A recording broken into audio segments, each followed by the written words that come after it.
Good day mga kapur lovers! Ngayon pupunta tayo sa Dampalit Mega Dike. So ituturo ko sa inyo ang daan if kayo ay nanggaling sa Monumento. So from Monumento, pupunta tayo sa Dampalit. So kung alam niyo po ang way papuntang Francis Market. Kung Francis Market, pwede kayong dumaan sa Concepcion. Meron doon na pwede nyo kananan. Pag kanan nyo, pupuntahan nyo way na to, diretso doon sa Dampalit. So magiging palandaan nyo dito is yung church na ito.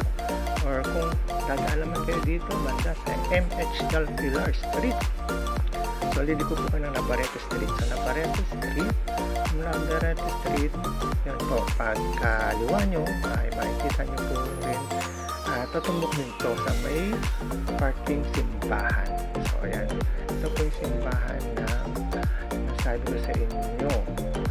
Ayan, so pag nakita yung simbahan, just kanan ulit. So kung kanan, makikita nyo na ang Dampalit pag naabot nyo yung party door na paliko. So makikita nyo yung side na yon. So ganito ang itsura po ng Dampalit. So ito ang Dampalit. Kita nyo ang Dampalit. Ito medyo malubak nga lang ang papasok dito kasi parang nasa buwan. Kanga nila maglalakbay ka muna sa mga lubak-lubak na ito. So ayan, ito ang upper view ng Dampalit. So malaking pagbabay ka nyo ito. Sulit kasi sariwa ang hangin sa siya nga pala, hindi ko na po sinama ang voice dito kaya i-record na lang po natin kasi nga napakalakas ng hangin. So sa lakas ng hangin hindi mo na malalaman kung ano po yung sinasabi dito kasi puro hangin na lang maririnig niya. So ito ang aking family, kasama si Irie at ang aking lovey na si Irie, kasama ang dalawa sa aming mga alaga na si Irie at si Monchari.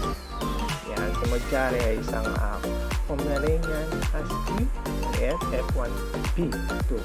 Si Irie medyo naiiyakan. No, itong Mega Dike sa Dampalit ay ang sarap na lalo sa morning and siguro sa afternoon natin. Presko ang hangin, sariwa, at maraming nagbabike dito Saturday and Sunday, pero sa regular days konti lang. So ito ang Dampalit Mega Dike station nila kung saan makikita nyo ang kanilang napakalaking banner sa hindi siya signage magana sa kalagitnaan niya ng Dampalit Mega Dike. Simple pero napakaganda. Pwede na rin pag-picturean kasi nakakatuwa. At ito si Irie ay pwede rin kayong magsanay ng i-trike or pagdadrive. So itong perfect spot so para makapag-practice ng drive kasi medyo konti lang ang mga nagpupunta during weekdays. Wag lang po kayo pupunta ng weekend, Saturday, Sunday kasi marami na talaga nagbabike dito.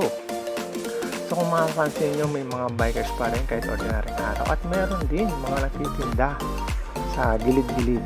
So meron mga fish, sa mga palamig. So active din ang mga ating kababayan na nag-work para kumita. So kung mapapansin nyo ay maraming masisinop na ating mga kababayan. Kaya tangkilig din na lang natin kasi para din sa mga tao na malapit dito o pamumuhay nila ay pangdagdag kita rin sa kanila. So ayan, support po natin ng mga nandito mga nagtitinda. Meron din mga isda minsan dito at kung ano-ano pa.